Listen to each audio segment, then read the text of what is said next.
Saudara-saudari, sebelum kita mendengarkan firman Tuhan, di bulan yang baru ini, bulan yang begitu indah, penuh makna, karena kita akan mengingat Paskah, mari kita bersama-sama bersatu dalam doa. Let's pray.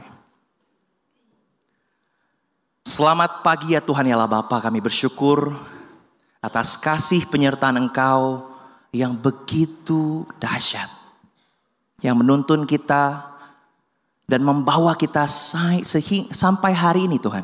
Kita bisa berkumpul, berjemaat, beribadah, bernyanyi untuk Engkau, dan kembali mendengarkan firman Engkau.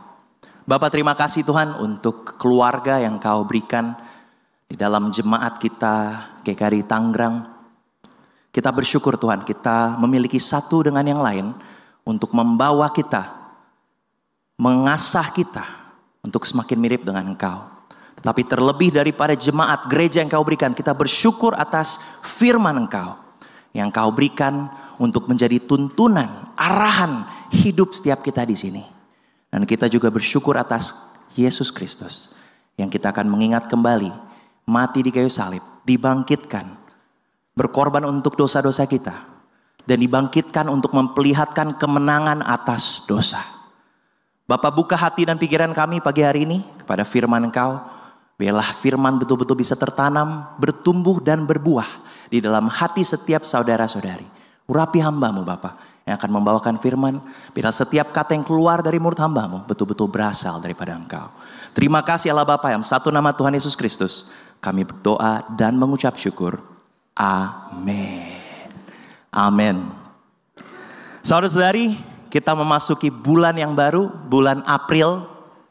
Tapi sebelumnya cukup menarik ya, karena hari ini saya bisa berkhotbah di ibadah umum yang isinya banyak orang-orang yang sudah menikah ya. Sepertinya bukan kebetulan Bapak Pendeta Sahat mengatur saya akhirnya bisa berkhotbah dan membagikan pelajaran lagi di umum, karena sudah lama nggak ketemu Bapak Ibu ya, 1 bulan mungkin ya, 2 bulan. Tapi kayaknya mungkin karena ada suatu hal yang terjadi minggu lalu, yang pasti bisa terjadi atas doa dan dukungan om, tante, saudara-saudari sekalian ya. Sayang, bisa diangkat tangannya sayang? Bisa diperlihatkan? Thank you so much brothers and sisters. Kemarin proses proposal tunangan saya bisa lancar. Harus disampaikan. Mengapa? Karena ibadah umum ini yang selalu memberikan semangat kepada saya. Setiap kali saya khotbah, saya bilang ini pasangan saya masih pacar gitu. Kapan menikah? Kapan dipropose gitu ya. Ini memang ibadah umum ini seperti keluarga ya. Sangat banyak mengencourage atau menyindir sebenarnya saya rasanya. Tapi tanpa dorongan om, tante, bapak, ibu, saya mungkin tidak bisa di sini. Jadi saya berterima kasih atas dukungan dan support. Itu aja ya. Jadi kita langsung fokus kepada firman aja saudara-saudari. Tapi saya harus berikan terima kasih dulu. Karena firman yang kita akan lihat bersama di pagi hari ini adalah firman yang menurut saya begitu menusuk amat dalam. Merefleksikan hidup saya juga. Hidup saya secara pribadi sebagai pengikut Tuhan. Karena kita bisa melihat suatu kemiripan kisah di Keluaran ini dengan kehidupan kita sebagai murid Yesus. Bulan ini kita akan membahas dari Keluaran 12 ayat 13. Firman Tuhan berkata, dan darah itu menjadi tanda bagimu pada rumah-rumah di mana kamu tinggal. Apabila aku melihat darah itu, maka aku akan lewat daripada kamu. Jadi tidak akan ada tulah kemusnahan di tengah-tengah kamu apabila aku menghukum tanah Mesir. Amin. Mengapa mungkin tema ini yang kita ambil saudara-saudari? Karena kata yang dipakai di sini adalah Passover. Ya, lewat daripadamu. Dan kita tahu di bulan April ini kita akan merayakan acara yang selalu mungkin kalau misalnya di kita kepercayaan Kristen, kita pasti rayakan. Kita pasti bersyukur dan kita betul-betul celebrate. Yaitu kematian Kristus dan juga kebangkitannya. Tetapi saudara-saudari, kata dari Paskah yang kita sering katakan atau Easter Sunday, Paskah, itu sebetulnya berasal dari kata yang kita lihat di sini. Kata Paskah itu diambil dari kata Ibraninya Pesak. Dan Pesak itu artinya Passover. Jadi sebenarnya ada dua perayaan. Di orang Yahudi mereka merayakan hari di mana Tuhan melewati bangsa Israel tidak membunuh keluarga mereka, tetapi akhirnya memberikan mereka kemudian kebebasan. Mengapa akhirnya kita juga katakan Passover itu adalah hari yang kita rayakan juga hari ini? Karena kita percaya kematian Kristus jugalah yang membuat kita bisa hidup. Dan membuat Tuhan yang seharusnya juga menghancurkan kita karena dosa, tapi kita juga dilewati. Amin saudara-saudari. So, saya semangat sekali untuk membahas nanti selama bulan April ini dari buku Keluaran. Dan untuk memulai pelajaran dari buku Keluaran, saya mungkin akan membahas dari 4 pasal pertama. Dan saya menemukan satu insight yang begitu dalam, yang menurut saya mungkin sangat-sangat cocok untuk kita juga hari ini. Sebagai orang tua, sebagai pria, sebagai wanita, kita semua di sini. Hal yang saya ingin bahas dan tema khotbah saya hari ini saudara-saudari adalah tentang kepemimpinan Musa. Dari enggan menjadi contohan. Bahasa Inggrisnya aku suka juga. From reluctancy, reluctant, enggan, nggak mau, nggak siap. Becoming exemplary, menjadi contohan. Karena waktu saya baca Keluaran 1-4, saya melihat luar biasa kepemimpinan Musa. Tapi sebenarnya kita akan baca bukan tentang Musanya saudara-saudari, tapi tentang Tuhannya. Tapi kita melihat bagaimana Tuhan itu memproses pemimpin yang dia ingin pakai untuk mengeluarkan bangsanya dari Mesir. Kita akan mulai saudara-saudari dengan pertanyaan yang pertama. Karena mungkin waktu kita membahas tentang kepemimpinan, mungkin langsung kita bertanya, tunggu dulu brother, tunggu dulu pastor, apakah ini pelajaran untuk saya? Siapa di sini yang percaya pemimpin itu hanya pria atau suami saja di rumah? Ayo, kemarin baru merit class, memang bapak-bapak diajar untuk memimpin. Memimpin dapur. Aduh, luar biasa saudara saya Freddy ya. Apakah ibu-ibu, tante-tante, oma-oma juga harus menjadi pemimpin hari ini? Siapa yang percaya? Katakan amin kalau percaya. Oke. Kalau begitu firman hari ini tepat buat om dan tante. Bukan cuma orang tua, bahkan anak-anak muda. Semua orang, saya yakin dan percaya, harus menjadi seorang pemimpin. Mengapa? Karena yang menarik yang saya percaya saudara-saudari adalah contohan yang kita punya. Yesus. Apakah dia juga pemimpin saudara-saudari? Yes. Tapi memimpin bukan dalam konteks mungkin kita langsung melihat pemimpin itu, wah yang harus selalu di depan, yang harus buat dobrakan ini dan itu. Tapi kita bisa melihat contohan dari kitab Keluaran ini tentang kepemimpinan Tuhan. Bahwa yang dia lakukan saudara-saudari adalah memimpin orang-orang kepada kebenaran, kepada keselamatan. Itu yang Yesus lakukan untuk memimpin bangsanya, orang-orang yang percaya, kita semua di sini. Dia memimpin kita kepada kebenaran dan kepada keselamatan. Jadi, jika kita katakan diri kita sebagai orang Kristen, kata Kristen itu ya, artinya apa? Seseorang yang seperti Kristus. Jika kita seseorang yang seperti Kristus, kita juga harus siap dipilih dan menjadi seseorang yang memimpin. Kita tahu kita harus menjadi pemimpin di rumah. Bahkan ibu-ibu bukan hanya suami atau ayah, tapi ibu juga harus memimpin anak-anaknya. Membimbing anak-anak. Di tempat pekerjaan kita harus menjadi pemimpin. Dimanapun kita berada. Saya percaya kalau kita menjadi murid Yesus, kita harus menjadi pemimpin. Kita baca langsung di Keluaran 1:9-11. Karena dari sini kita akan melihat dasar dari kepemimpinan itu sendiri. Apa yang menjadi dasar dari kepemimpinan saudara-saudari? Kita lihat sedikit latar belakang cerita yang terjadi di Keluaran. Keluaran 1 ayat 9-11. Kemudian bangkitlah seorang raja baru memerintah tanah Mesir yang tidak mengenal Yusuf. Nah ini menarik. Kenapa dikatakan dia tidak mengenal Yusuf? Karena kita bisa melihat waktu Yusuf ada di Mesir, waktu dia menjadi seorang yang memimpin juga, itu luar biasa. Bangsa Israel yang ada di Mesir itu bertumbuh, disayang oleh raja di situ. Tetapi waktu seorang pemimpin seperti Yusuf sudah tidak ada, berubah kondisinya. Karena kehilangan sosok Yusuf. Kita lanjutkan. Berkatalah raja itu kepada rakyatnya, bangsa Israel itu sangat banyak dan lebih besar jumlahnya daripada kita. Marilah kita bertindak dengan bijaksana terhadap mereka, supaya mereka jangan bertambah banyak lagi. Dan jika terjadi peperangan, jangan bersekutu nanti dengan musuh kita dan memerangi kita lalu pergi dari negeri ini.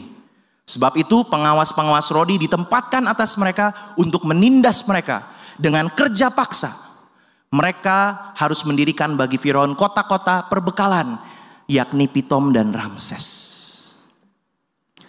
Sebagai latar belakang saudara-saudari di kitab Keluaran, ini kisah setelah kisah Yusuf, bangsa Israel yang ada di sana bertumbuh dan menjadi lebih banyak. Waktu pergantian raja, mereka melihat, wah ini hati-hati nih bangsa Israel nih, makin banyak nih, beranak cucunya banyak. Kalau nanti mereka kebanyakan, nanti mungkin bisa melawan kita, tidak berpihak pada kita. Dan kemudian dikatakan kita harus tindas mereka. Ini yang terjadi kita juga tahu saudara-saudari. Dengan begitu banyak orang-orang Kristen hari ini. Di seluruh dunia kita melihat begitu banyak penindasan juga. Yang sekarang sedang terjadi. Tetapi itu juga kita bisa belajar. Itu sudah bermulai dari Keluaran. Bahwa memang orang-orang mereka tidak suka. Waktu melihat orang Israel, orang-orang semakin bertumbuh, semakin banyak. Dan saya percaya bukan cuman bangsa Mesir atau Raja Firaun. Iblis sangat tidak suka kalau kita semakin bertumbuh, semakin baik, semakin banyak lagi seperti jemaat kita yang Tuhan tumbuhkan dengan begitu luar biasa. Dan Tuhan akan menggunakan, dan iblis akan menggunakan banyak cara untuk coba menindas kita. Dan cara iblis lakukan adalah membuat orang-orang tidak lagi mau memimpin. Tiba-tiba semuanya jadi mental hamba. Nggak ada yang berani berdiri. Dan karena kita melihat dari masa Yusuf tidak ada lagi orang yang mau berdiri. Yusuf tokoh yang memimpin, membantu bahkan di Mesir. Tapi semenjak itu there is a lack of leadership. Tidak ada yang mau memimpin. Karena itu yang dunia lakukan, menindas. Hal pertama saudara-saudari yang saya ingin bagikan kepada kita di pagi hari ini. Dasar dari kepemimpinan kita harus datang dari Tuhan. Kita harus memimpin dengan tujuan yang Tuhan berikan. Leading with God's purpose. Karena kita bisa melihat dan kita lihat nanti yang terjadi. Tujuan untuk memimpin bangsa Israel keluar dari Mesir itu diberikan langsung oleh Tuhan. Kita bisa baca di satu kisah di Keluaran 2 dan juga 3. Ini yang terjadi. Ini tujuan yang Tuhan berikan kepada Musa. Dan menjadi dasar mengapa harus ada yang memimpin. Keluaran 2, 23-25. Lama sesudah itu matilah Raja Mesir. Tetapi orang Israel masih mengeluh karena perbudakan. Dan mereka berseru-seru sehingga teriak mereka minta tolong. Karena perbudakan itu sampai kepada Allah. Allah mendengar mereka menggerang. Lalu ia mengingat kepada perjanjiannya dengan Abraham, Ishak dan Yakub. Maka Allah melihat orang Israel itu dan Allah memperhatikan mereka. Kita bisa lihat dari awal Keluaran saja kita bisa melihat hati Tuhan yang begitu luar biasa. Walaupun bangsa Israel yang kita lihat akan sering sekali meninggalkan Tuhan, tetapi kasih Tuhan selalu mau mendengarkan bangsanya yang minta pertolongan. Keluaran 3, 9-10. Ini adalah perbincangan antara Tuhan dan juga Musa. Sekarang suruhan orang Israel telah sampai kepadaku. Juga telah kulihat betapa kerasnya orang Mesir menindas mereka. Jadi sekarang pergilah, aku mengutus engkau kepada Firaun untuk membawa umatku, orang Israel, keluar dari Mesir. Wow. Saudara-saudari, saya bersyukur membaca dan berpikir, iya ya. Yang terjadi adalah Tuhan yang memberikan tujuan itu. Tuhan yang memberikan arahan untuk Musa. Dan seharusnya hari ini saya percaya kepemimpinan yang benar, kepemimpinan yang sejati. Kalau kita mau memimpin, bukan semata-mata karena keinginan kita sendiri. tapi karena tujuan yang Tuhan berikan. Kepemimpinan harus selalu memiliki tujuan yang benar. Bukan karena ego, bukan karena posisi, bukan karena keharusan, tetapi karena tujuan yang Tuhan berikan hari ini. Saya bersyukur dasar dari kepemimpinan Musa itu bukan bahkan dari dirinya dia sendiri. Tiba-tiba dia berpikir, aku pimpinlah bangsa Israel keluar dari Mesir. Bahkan kita tahu sebenarnya dia tidak mau. Nah hari ini saudara-saudari, saya berbicara kepada kita yang sudah memimpin, yang menjadi seorang pemimpin, atau yang mungkin merasa kayaknya bukan saya deh pemimpin.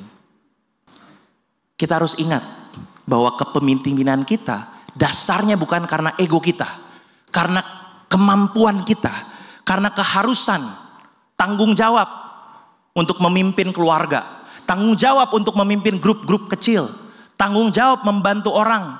Tetapi ingat, jika tujuan kita memimpin datang dari Tuhan, itulah purpose yang benar. Itulah tujuan yang benar, saudara-saudari. Karena saya percaya Tuhan memberikan kepada kita juga hari ini tujuan yang benar. Nah, kita lihat sama-sama. Ini menarik, waktu Musa diberikan awal-awal, kita tahu responnya dan kita akan bahas itu di bagian kedua. Tapi saya bersyukur Musa bahkan sampai akhir hidupnya dia mengingat tujuannya. Dia mengingat purpose yang Tuhan kasih. Walaupun awal-awal menolak, ada masa-masa dia bingung dan ragu. Tapi di Keluaran 33, 12, 13, saya bisa melihat, wah ini Musa betul-betul mengerti sekali. Get it sekali dia, tujuannya apa. Bahkan dia berbicara lagi kepada Tuhan. Lalu berkatalah Musa kepada Tuhan, memang engkau berfirman kepadaku, suruhlah bangsa ini berangkat. Tetapi engkau tidak memberitahukan kepadaku siapa yang akan kau utus bersama-sama dengan aku. Namun demikian engkau berfirman, aku mengenal namamu dan juga engkau mendapat kasih karunia di hadapanku. Maka sekarang jika aku kiranya mendapat kasih karunia di hadapanmu, beritahukanlah kiranya jalanmu kepadaku, sehingga aku mengenal engkau, supaya aku tetap mendapat kasih karunia di hadapanmu.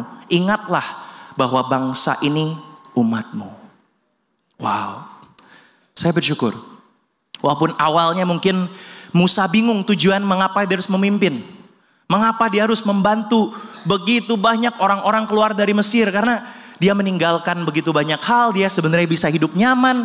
Tetapi pada saat ini dia bahkan bilang kepada Tuhan, Tuhan masih ingatkan tujuannya? Masih ingatkan kasih engkau kan kepada mereka?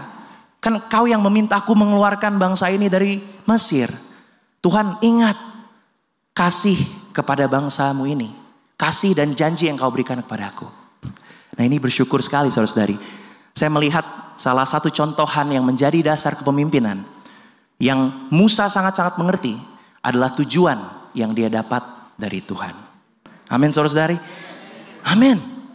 Nah kalau misalnya dengan hari ini, kepemimpinan kita seperti apa saudara-saudari? Tujuan kita masih jelas tidak untuk memimpin hari ini? Boleh angkat tangan bagi kita yang memimpin mungkin suatu grup di gereja, suatu PDG, PDA, atau mungkin keluarga lah. Pasti kita memimpin keluarga kan? Memimpin anak kita, teman kita di pekerjaan. Saya bertanya kepada kita pemimpin-pemimpin, dan juga kita bahkan yang belum memimpin, kita tahu tidak tujuan memimpin itu karena apa? Jelas tidak hari ini?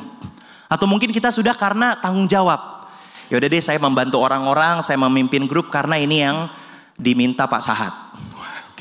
Yang diminta Pak Adit. Diminta Bro Rainer. Saya melayani karena ya sudah ya biasa hari Minggu begitu. Saya bantu pemimpin bagian ini. Ya karena ini ya tanggung jawab yang saya dapatkan saja. Saya mau mengingatkan saudara-saudari. Tujuan kita memimpin. Untuk supaya kita terus semangat.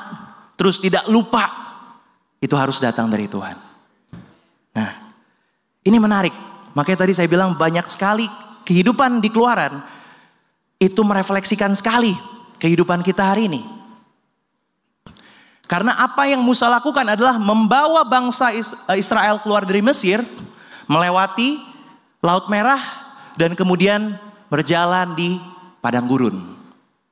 Nah, waktu kemarin kita saat teduh bersama dengan beberapa brothers, kita membahas bahwa iya sepertinya kisah bangsa Israel ini keluar dari Mesir dan mau ke tanah perjanjian itu mirip sekali dengan kehidupan kita. Bagaimana Mesir itu adalah kehidupan dosa kita. Kita tertekan di sana. Kita menjadi hamba dosa. Seperti mereka hamba orang-orang Mesir. Kemudian akhirnya apa? Bagi orang-orang yang percaya, kita mau keluar dari kehidupan dosa itu. Ada orang yang mengajak kita mau keluar. Mengajar kita firman. Memberitakan kita kebenaran. Dan kemudian apa? Oke, saya mau ikut. Terus dia ikut. Dan kemudian bagi kita yang mau mengambil keputusan menjadi murid Yesus, kita memberi diri dibaptis. Tapi apakah perjalanan itu selesai, saudara-saudari? Apakah selesai waktu keluar dari Mesir saja? Belum. Karena bagian yang paling lama di kisah keluaran ini adalah di padang gurun itu. Dan menurut saya, kisah juga kita hari ini, yang paling lama itu bukan tentang waktu kita belajar Alkitab, dibaptis, dan jadi murid. Tetapi setelah kita jadi murid Yesus, bagaimana hidup kita? Yaitu di padang gurun.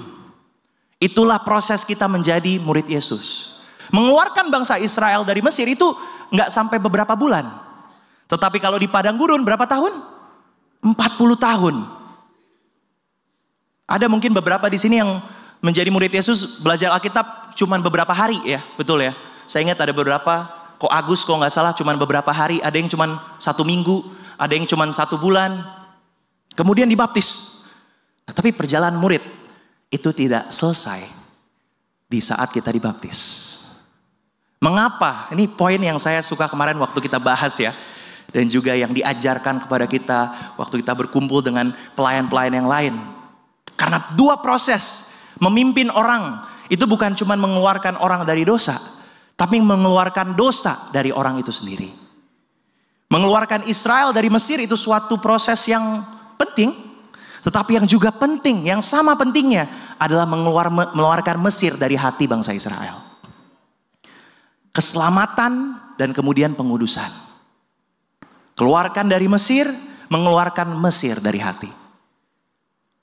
Saudara-saudari, saya bersyukur dari masa keluaran dan kemudian masa Yesus Kristus. Dan mungkin kita hari ini, sebenarnya tujuan itu semua sama. Sinkron sekali. Karena mungkin memang bukan kita mengeluarkan orang dari Mesir. Karena nggak tahu ya, apakah ada banyak juga orang sekarang di Mesir. Udah di mana-mana sekarang. Tapi kalau kita lihat Matius 28, ayat yang menjadi hafalan semua murid Yesus yang sudah dibaptis lama.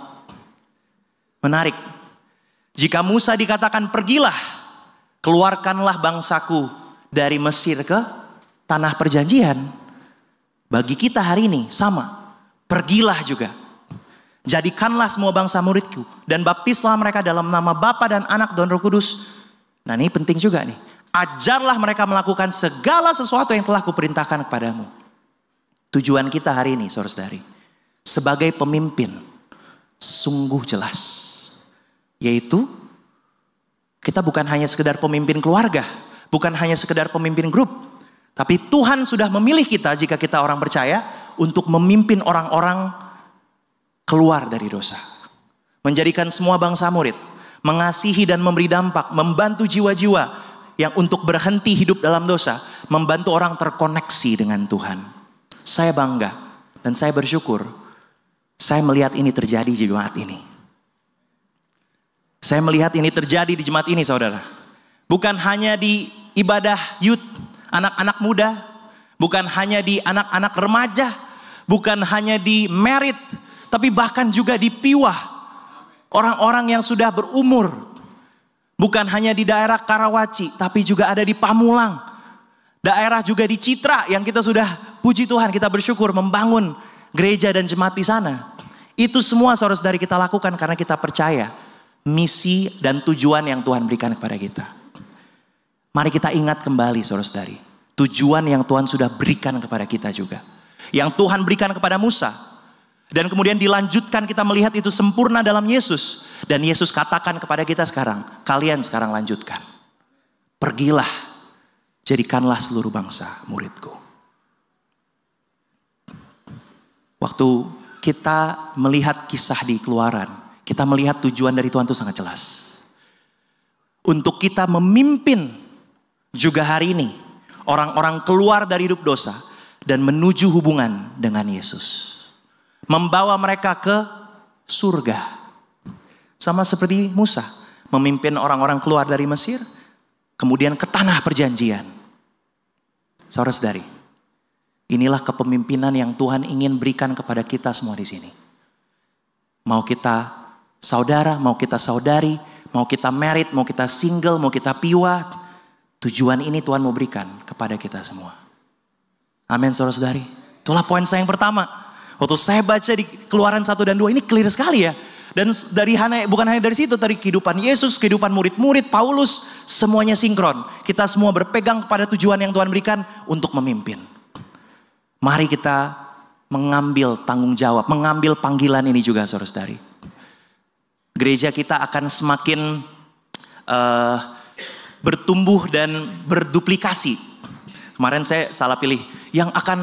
Kita akan semakin tercerai-berai. Oh bukan, maksudnya bukan terpisah-pisah, tapi menduplikasi. Itu yang seharusnya gereja lakukan, amin. Kita sekarang sudah ibadah di 1, 2, 3, 4 bagian. Bukan karena kita para pelayan dan juga petugas mau repot-repot. Tapi kita mau menjalankan tujuan yang benar. Kita mau di ibadah umum, kita mau seluruh gedung ini full. Karena saya masih melihat ada tempat duduk yang kosong di sini. Di youth juga masih ada. Maksudnya apa? Masih banyak orang-orang kita bisa bantu untuk kenal Tuhan. Masih banyak, saudara-saudari. Dan kalau ruko ini full, ruko kanan udah full, nanti mungkin ruko sebelah lagi om ya. Ruko sebelah lagi, ruko sebelah sampai mungkin 1 deret. Parkirannya jadi bingung.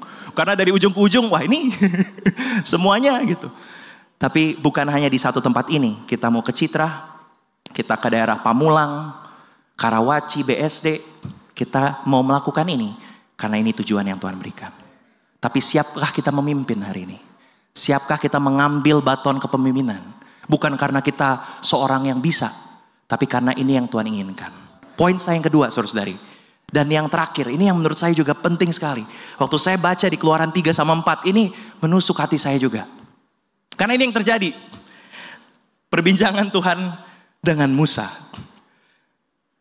Jadi Tuhan katakan, jadi sekarang pergilah. Aku mengutus engkau kepada Firaun untuk membawa umatku orang Israel keluar dari Mesir. Wow. Sudah luar biasa ya. Wah Tuhan udah semangat banget. Keluar suara dari semak-semak yang menyala-nyala. Tapi respon Musa seperti apa? Aduh. Tetapi Musa berkata kepada Allah, siapakah aku ini? Siapakah aku ini? Oh yes ya, nanti bernyanyi ya. Habis ini komuni ya, boleh ya. Siapakah aku ini? Maka aku yang akan menghadap Firaun dan membawa orang Israel keluar dari Mesir. Siapa saya Tuhan? Saya bukan siapa-siapa.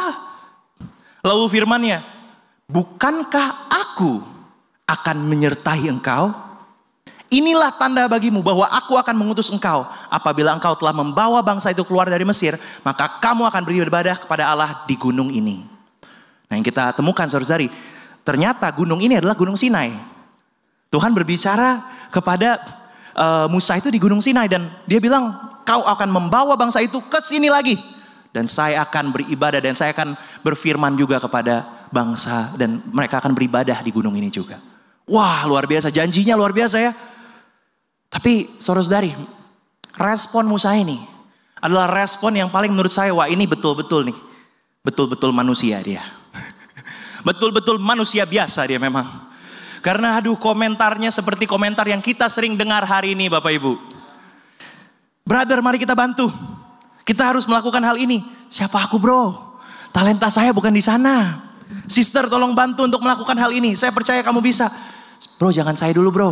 Waktunya kayak belum tepat buat saya. Saya gak tahu nih. Inilah poin saya yang kedua saudara-saudari.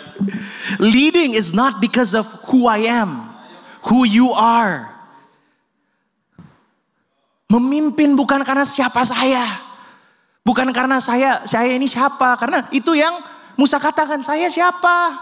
Tapi Tuhan buktikan bahwa memimpin itu bukan karena siapa kamu. Tapi tentang siapa Tuhan.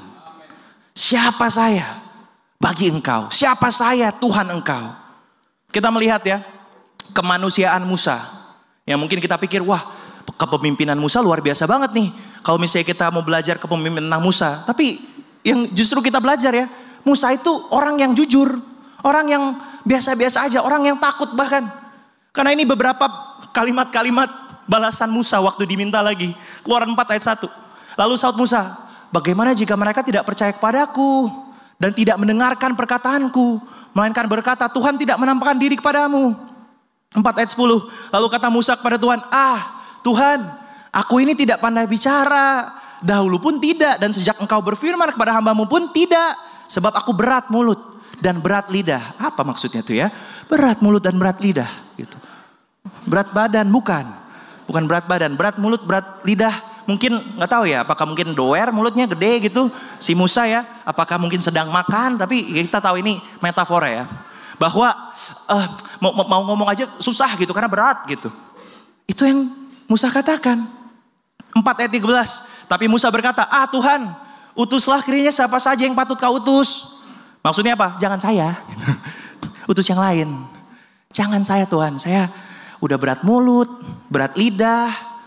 Berat apa lagi tuh? Kita nggak tahu ya. Maksudnya apa saudara-saudari? Saya melihat saat diminta memimpin, Musa sama seperti kebanyakan dari kita. Sama seperti kita, sama seperti saya. Waktu diminta untuk memimpin, diminta untuk membantu bahkan. Nggak usah memimpin deh, membantu lakukan ini. Pengalaman saya pertama kali untuk diminta melayani di gereja adalah kakak saya sendiri. Di usia masih saya remaja, teens. Jadi ada kekurangan penyanyi saat itu di anak-anak muda.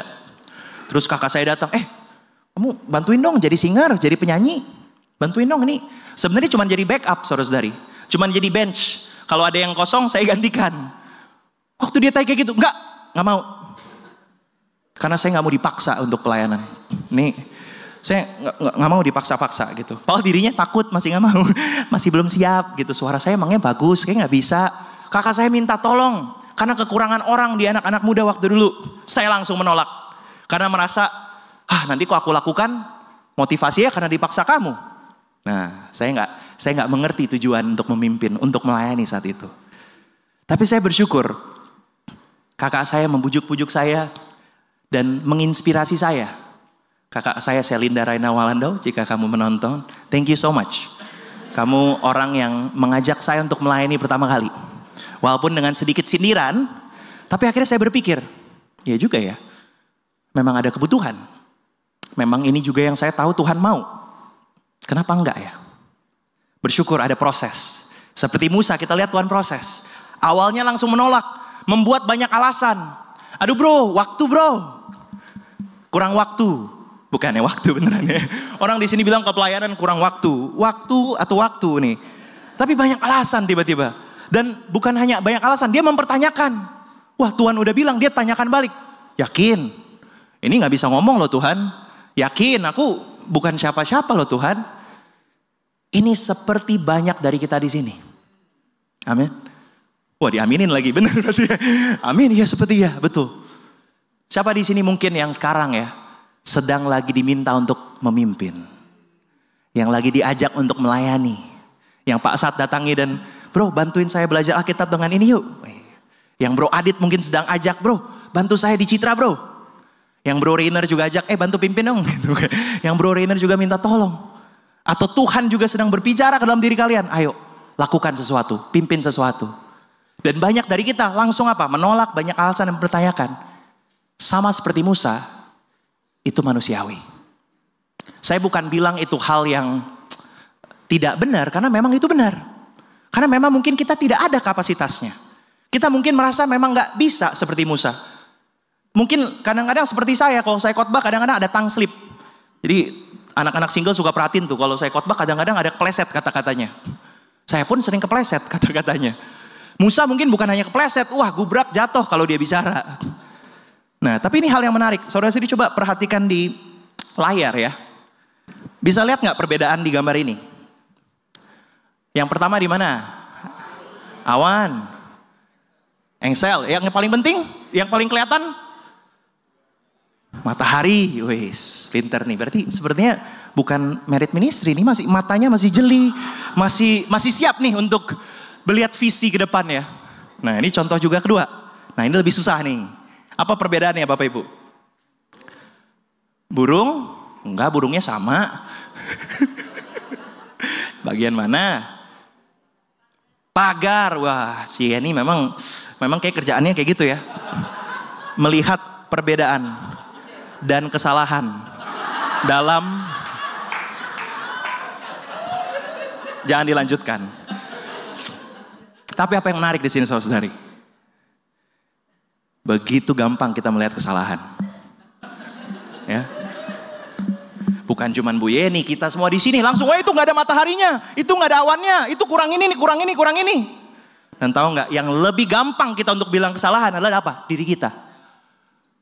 Belum bisa, saya masih begini bro. Saya masih belum begini, belum baca Alkitab selesai. Saya belum pernah mengajar Alkitab karena saya juga nggak tahu harus ngomong apa. Kata-kata saya belum siap. Ada juga bahkan yang dibilang, sepertinya Tuhan belum memanggil saya. Gitu. Wow. Maksudnya ini brother telepon-teleponan dengan Tuhan atau bagaimana? Saya belum merasakan tuntunan dan arahan Tuhan buat memimpin. Wow, menarik juga ya. Kalau kita lihat di Matius 28, mohon maaf, ini udah untuk semua untuk memimpin. Betul? Tapi menariknya, sama seperti kita dan saya juga, kita gampang sekali melihat kesalahan dan kekurangan dalam diri kita. Itu manusia sekali, saudara-saudari. Itu manusiawi sekali. Tetapi yang saya bersyukur, kan mungkin seperti ini ya. Kalau misalnya Tuhan berbicara kepada Musa, mungkin dia bisa jawab seperti ini, saudari. Waktu Musa berkata, Tuhan siapa saya? Gitu. Mungkin Tuhan bisa bilang, kamu bisa kok, kamu kuat loh. Aku percaya kamu bisa melewatinya, Musa. Aku percaya kamu bisa melakukan ini dan itu. Aku percaya, aku percaya kok sama kamu. Menariknya, jawaban Tuhan bukan seperti itu. Berarti apa? Memang Tuhan tahu dia banyak kekurangannya. Dia memang mungkin kapasitasnya belum sampai. Tuhan mengakui itu mungkin. Tapi kalau kita melihat saudara-saudari, kepemimpinan yang saleh, karena Tuhan mengerti, Tuhan mau melengkapi kekurangannya. Tuhan mau melengkapi keterbatasan kita. Ini yang sedang Tuhan ajarkan. Bahwa kepemimpinan yang dari Tuhan, itu bukan karena kapasitas kita sendiri. Bukan karena kelebihan kita sendiri. Bukan karena, wah kalau Bro Rainer mah ya itu, Bro Rainer kan orang tuanya juga pendeta. Wah Bro Rainer mah pasti bisa. Bapaknya juga bisa berkhotbah. Gitu. Memang betul Bapak bisa berkhotbah, memang betul pendeta. Tapi iman itu bukan hal yang bisa saya duplikat dari Bapak saya, saudara-saudari. Di atas ini bukan karena di rumah saya diajarin, oke kamu harus ngomongnya begini, kamu berkhotbahnya begini, atau Pak Sahat langsung mendidik A sampai Z gitu. Karena kalau misalnya sama, jokes humor saya sama Pak Sahat pasti sama semua. Ya. Dari dulu masih, sekarang masih. Nah, kayak gitu. Tapi saya bersyukur bukan karena saya siap dan sempurna, dididik sempurna, tapi saya melihat karena Tuhan yang melengkapi. Tuhan yang membantu keterbatasan. Bukan karena dari sananya mah bro udah bisa. Saya bisa katakan saudara-saudari, saya pun hari ini berdiri di sini masih belum bisa kebayang kalau mungkin umur saya masih 13 tahun. Waktu saya mau mengambil keputusan jadi murid. Bahkan saya ingat, saya bukan jadi mau pendeta.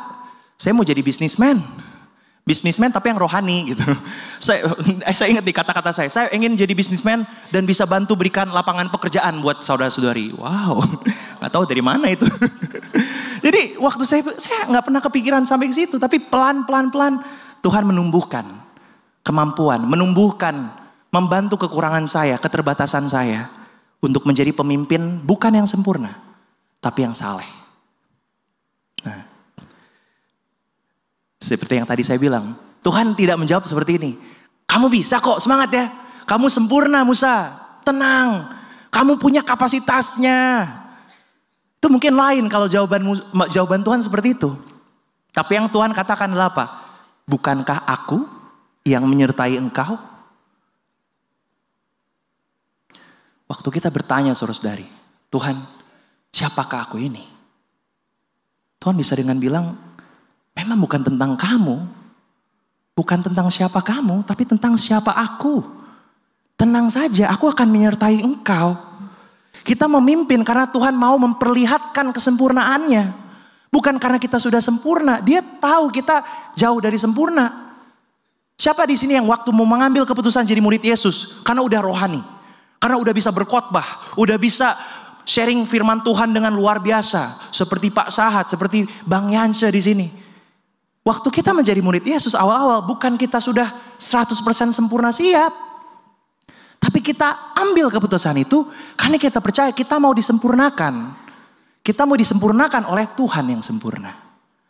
Amin. Nah ini beberapa hal saja saudara-saudara yang saya ingin perlihatkan. Karena we lead not because of who we are. We lead because of who God is. Apa kita tahu nih gambar di atas? Tiang-tiang api, tiang-tiang awan. Wah, kita bisa merasakan mungkin kalau di saat itu ya. Seperti apa itu? Mungkin ini contoh saja, kita nggak tahu bentuknya seperti apa. Tapi ini kuasa Tuhan. Ini hanya dua hal yang Tuhan perlihatkan. Tapi yang keren saudara-saudari, ini beberapa list aja ya. Tuhan memperlihatkan mujizat, kemampuannya yang tak terbatas di seluruh kisah Keluaran. Nggak henti-henti. Bukan karena Musa yang kuat. Saat dia memanggil Musa kita tahu ada 3 keajaiban, mujizat yang terjadi. Semak belukar tapi tidak terbakar. Tongkat menjadi ular. Tangan yang terkena kusta. Kemudian apa? 10 tulah atas Mesir. Kemudian di saat padang gurun. Di saat di padang gurun lebih banyak lagi. Membelah laut merah. Memaniskan air pahit. Air pahit jadi manis. Memukul batu untuk mengeluarkan air. Mana sorgawi. Apalagi begitu banyak. Not because of who we are. But who God is. Tuhan memperlihatkan kuasa dia saudari. Biarkanlah Tuhan memperlihatkan siapa dia. Saat kita mau memimpin. Saat kita mau mengambil tanggung jawab itu. Bukan karena kita pasti yang paling tepat, paling bisa. Kita mau membantu orang. Karena saya kata-katanya masih belum siap. Tapi Tuhan katakan, kamu lakukan karena aku bersama-sama dengan engkau. Begitu banyak contoh kita akan baca, nanti kita mungkin khotbah demi khotbah kita semakin diingatkan mujizat dan kemauan Tuhan yang luar biasa. Jadi saya nggak akan bahas detail satu-satu, saya berikan cuplikan aja yang wah banyak saudara-saudari. Nah, tapi saya ingin bahas juga bagian Keluaran 33, yaitu proses yang sudah dijalani Musa yang membuat akhirnya Musa betul-betul mengerti. Kepemimpinan itu bukan karena siapa dia, tapi siapa Tuhan. Keluaran 33 ayat 11 ini juga kita bisa melihat hal yang sungguh romantis. Bisa berbicara dengan Tuhan, berhadap-hadapan. Karena berkomunikasi dengan Tuhan, antara Musa dan Tuhan. Mereka dikatakan seperti seorang berbicara ya kepada temannya. Kemudian di 14-15, lalu ia berfirman, aku sendiri hendak membimbing engkau dan memberikan ketentraman kepada kamu. Berkatalah Musa kepadanya, jika engkau sendiri tidak membimbing kami, janganlah suruh kami berangkat dari sini. Apa maksudnya? Di titik ini, Musa sudah tahu, dia menyerahkan semuanya kepada Tuhan. Tuhan, aku bisa jalan kalau Tuhan menyertai. Tuhan, aku gak mau jalan kalau engkau tidak ada untuk membimbing aku. Wow. Musa mengerti sekali bahwa sekarang bukan tentang dia. Karena mungkin sekarang Musa udah memimpin cukup lama. Bisa aja Tuhan, oke Tuhan, udah lumayan. Udah keluar dari Laut Merah, saya mah udah lumayan jago nih, udah bisa. Gitu. Udah sanggup. Nah mungkin ada beberapa dari kita seperti itu. Seperti mungkin saya dulu. Yang karena udah memimpin bagian-bagian kecil, merasanya udah lebih gede. Udah seperti Tuhan aja, wah udah bisa ini mah. Langsung saja, gas, bisa. Tapi sikap Musa di sini humble. Dia bilang, Tuhan, bahkan sekarang walaupun aku udah punya pengalaman mimpin orang, orang-orang mungkin udah dengerin, tapi sekarang pun aku gak mau pergi kalau engkau tidak membimbing. Jika kau sendiri tidak membimbing kami, janganlah suruh kami berangkat dari sini. I will know, not my strength, bukan kekuatan saya sendiri, tapi kekuatan engkau. Amen. Ini hal yang, wah, Musa ternyata berubah. Musa ternyata mengerti sekali akhirnya. Bukan tentang diri dia, saudara-saudari. Bukan tentang diri tiap kita di sini. Tapi tentang siapa Tuhan. Kepemimpinan yang benar akan mendekatkan kita ke Tuhan. Seperti yang Musa dan Tuhan alami berbincang. Membuat Tuhan yang lebih besar. Membuat kita sendiri juga takjub akan Tuhan. Itu kepemimpinan yang besar. Kalau kita mau memimpin karena siapa kita, ya tinggal tunggu ego kita jatuh dan runtuh. Tapi kalau kita mau memimpin bukan karena siapa kita, tapi karena siapa Tuhan, kita akan lebih dekat dengan Tuhan. Kita akan melihat Tuhan besar sekali. kita akan terus takjub. Seperti Musa, mujizat demi mujizat, takjub pasti melihat kebaikan Tuhan. Apa alasan kita untuk tidak memimpin hari ini? Saya tidak tahu, mungkin ada beberapa saudara-saudari yang sedang diminta untuk mengambil keputusan melayani, memimpin lebih, mengambil bagian, membantu orang. Apa alasan kita? Apakah waktu kita baca Keluaran ini kita sudah bisa bilang tidak ada alasan lagi? Tidak ada alasan kalau ini tujuannya dari Tuhan, kalau saya lakukan juga dengan Tuhan. Tidak ada alasan untuk kita tidak memimpin. Memimpin orang kepada Tuhan hari ini. Memimpin keluarga kita kepada jalan yang benar hari ini. Memimpin grup kita hari ini. Tidak ada alasan seharusnya untuk kita tidak memimpin. Alkitab dipenuhi dengan begitu banyak tokoh yang tidak sempurna. Banyak pemimpin dan murid yang tidak sempurna. Ini beberapa contoh yang saya lihat ya dari firman. Ini beberapa saja. Ini dari perspektif saya ya. Pertama Musa. Musa itu apa? Di saat dia memimpin bangsa Israel umurnya 80 Bapak Ibu. Tapi memang 80 zaman dulu sama zaman sekarang ada beda ya. Mungkin 80 sekarang masih jadi WL, masih bisa loncat-loncat.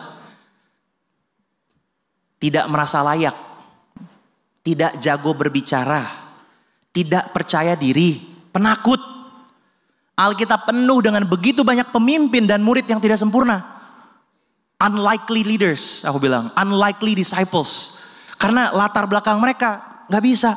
Ada yang sudah tua, ada yang suicidal, ingin bunuh diri. Ada yang hidupnya bangkrut, takut, suka main perempuan, backgroundnya pemabuk. Ada yang masih muda. Ada yang karena hidupnya sudah teraniaya, tertekan. Ada yang latar belakang yang penipu. Daud bahkan seorang pembunuh. Ada yang memang sudah pernah melarikan diri dari Tuhan. Seorang janda. Bahkan mohon maaf seorang pelacur. Menyangkal Kristus 3 kali. Kalau misalnya Zakeus seperti sahabat saya. Kecil tapi tidak haus uang. Kecil dan haus uang. Paulus seorang Farisi yang menganiaya orang Kristen. Sebelum menjadi orang Kristen. Nah ini contoh beberapa dan kita tahu kisah-kisahnya. Kita tahu tokoh-tokohnya. Coba pikirkan lagi saudara-saudari. Apakah memang itu karena siapa mereka? Atau karena siapa Tuhan? Tuhan memperlihatkan begitu sering, begitu banyak. It's not about you, saudara-saudari. It's about who God is. Dan mungkin kita di sini, kita bisa termasuk list ini. Rainer dulu, sombong. Rainer dulu, sekarang masih. Tapi mau bertobat. Dan mau disucikan oleh pembimbing. Yes, saya harus humble. Untuk mengatakan itu, masih harus banyak dibimbing. Rainer dulu masih muda. 13 tahun mengambil keputusan mengikut Tuhan. Ada yang banyak bilang, kamu yakin 13 tahun mau jadi murid Yesus? Kamu belum ngalamin manis-manisnya dunia loh. Hah? Gimana? Iya, kamu kan masih muda. Kamu masih belum melihat tantangan-tantangan nanti kalau hidup dengan Tuhan itu susah loh. Oke. 13 tahun umur. Merasa dulu juga jujur aja, saya bukan orang yang percaya diri saudara-saudari. Percaya gak percaya? Saya gak orang yang percaya diri. Saya anak ketiga dari 3 bersaudara. Di masa saya muda selalu di bawah bayangan-bayangan kakak-kakak saya. Yang WL, yang pelayanan, yang disegani dan digemari brother sister. Saya paling kecil gitu. Belakang. Dulu bahkan, oh kamu anaknya si ini ya, adiknya si ini ya. Oh kamu anaknya si Pak Rebi ya, anaknya si Ibu Cynthia ya. Jadi saya merasa dulu kayak identitas saya apa ya. Cuman anaknya Pak Pendeta, adiknya abang saya yang WL. Saya gak merasa dulu bisa bahkan menjadi seorang pemimpin. Mau melayani, bahkan hari ini bisa berkhotbah. I'm also contoh yang di sini unlikely. Tapi karena disempurnakan oleh Tuhan. Karena bukan siapa saya, tapi tentang siapa Tuhan. Saudara-saudari, bagi kita yang masih merasa, jangan dulu bro, saya bukan pemimpin, spek saya bukan spek pemimpin, saya spek yang di belakang layar gini-gini. Ini bukan tentang pelayanan mimbar, pelayanan ini tentang menyelamatkan jiwa. Kita memimpin dengan tujuan yang Tuhan berikan apa? Menyelamatkan jiwa. Jadi bukan tugas pendeta, bukan tugas pemimpin region, pemimpin PIC, pemimpin PDA. Ini tugas kita semua. Dan kalau kita masih merasa belum siap, kita masih merasa belum sempurna, good. Karena bukan tentang hal itu. Bukan tentang siapa kita, tetapi siapa Tuhan. Tuhan menggunakan kita yang tidak sempurna untuk memperlihatkan kesempurnaannya. Brothers and sisters, 2 poin saja yang saya ingin bagikan di pagi hari ini. Kita akan baca terus Keluaran, saudari ya. Membaca dari Keluaran 1 ini, saya hanya bahas beberapa poin dari Keluaran 1 sampai 4. Tapi yang kita bisa belajar, Musa itu Tuhan proses. Awalnya enggan seperti kebanyakan kita di sini. Reluctant. Tapi tiba-tiba menjadi contohan kita. Reluctancy to exemplary. 2 hal. Memimpin dengan tujuan Tuhan. Dan memimpin bukan karena siapa saya. Karena siapa Tuhan. Karena ini awal bulan saya ingin mengajak jemaat untuk membaca kitab Keluaran bersama-sama. Karena kita akan merayakan Paskah nanti bersama-sama. Udah mendekati nih hari kebangkitan Yesus, memperingati Paskah, Pesak atau Passover. Dan yang saya juga ingin sampaikan di bulan April ini, saudara-saudari, mari kita satukan hati untuk kembali melihat bukan cuma kisah Keluaran, tapi bagaimana Yesus juga digambarkan bahkan sama seperti yang terjadi di Keluaran 12 ini. Saya ingin kaitkan Yesaya 53 ayat 7. Dia dianiaya tetapi dia membiarkan diri ditindas dan tidak membuka mulutnya seperti anak domba yang dibawa ke pembantaian. Yang terjadi untuk supaya Tuhan bisa Passover, melewati rumah-rumah, pintu-pintu orang-orang Israel adalah dengan ada pengorbanan. Dengan ada darah tercurah dan ditaruh di depan pintu. Karena dengan seperti itu, katanya malaikat akan melewatinya. Di depan pintu rumah kita belum ada ya yang menaruh seperti itu ya. Kita tahu kita tidak seperti itu. Tetapi bukan di depan rumah kita. Tapi di dalam hati kita semua. Ada salib yang tertanam. Darah yang tercurah. Karena dikatakan sama seperti pengorbanan yang terjadi untuk membuat malaikat melewati kematian Yesus. Yang kita akan renungkan di bulan April ini. Yang membuat kita juga bisa dilewati oleh penghabisan karena dosa-dosa kita. Yang terakhir saudari, Yesus adalah contoh pemimpin yang sempurna. Pengorbanannya yang sempurna menyelamatkan jiwa-jiwa kita. Mari kita mengenang kembali di bulan April ini kisah perjalanan bangsa Israel keluar dari Mesir. Kita bertumbuh dalam kepemimpinan, membawa orang-orang juga keluar dari hidup dosa. Dan kita bisa lihat kembali contoh pemimpin yang sempurna. Karena pengorbanan dia tidak bercelah, menyelamatkan jiwa-jiwa kita. Waktu kita nanti mengenang di hari Paskah dan Jumat Agung. Saudara-saudari, sebelum kita menutup firman, mari kita bersatu dalam doa. Let's pray. Ya Tuhan ya Allah Bapa, terima kasih atas kasih penyertaan Engkau yang kita bisa kembali rasakan. Karena contoh yang Kau perlihatkan Tuhan. Di masa Keluaran, itu adalah darah yang harus dicurahkan di pintu-pintu. Membuat malaikat melewati dan tidak membantai keluarga yang ada di dalam. Tapi bagi kita semua di sini Tuhan, kita tahu dan percaya yang membantu supaya kematian dan kehancuran tidak datang dari kita karena adanya darah Kristus yang tercucur di kayu salib untuk kita semua di sini. Dan dengan karena itu Tuhan, kita percaya karena contoh kepemimpinan yang luar biasa seperti Yesus, kita mau juga mengambil tanggung jawab, memimpin orang-orang yang hilang, orang-orang yang hidup dalam dosa, keluar dari Mesir, keluar dari dosa, dan mengeluarkan Mesir dari hati mereka, mengeluarkan dosa dari hati mereka, dan membawa mereka ke tanah perjanjian, membawa mereka ke hubungan yang intim dengan Engkau, membawa mereka ke surga. Bapak bantu saudara-saudari, om dan tante, brother dan sisters, oma opa di sini bisa kembali mengingat bahwa kita semua di sini adalah pemimpin. Pemimpin yang harus membawa jiwa-jiwa menjadi murid Engkau. Diselamatkan dan terus diproses. Dan Bapa, kita tahu bukan karena siapa kita, tapi tentang siapa Engkau. Terima kasih Allah Bapa. Engkau begitu baik dalam hidup kami. Kami berdoa yang satu nama Tuhan Yesus Kristus. Kami berdoa mengucap syukur. Amin.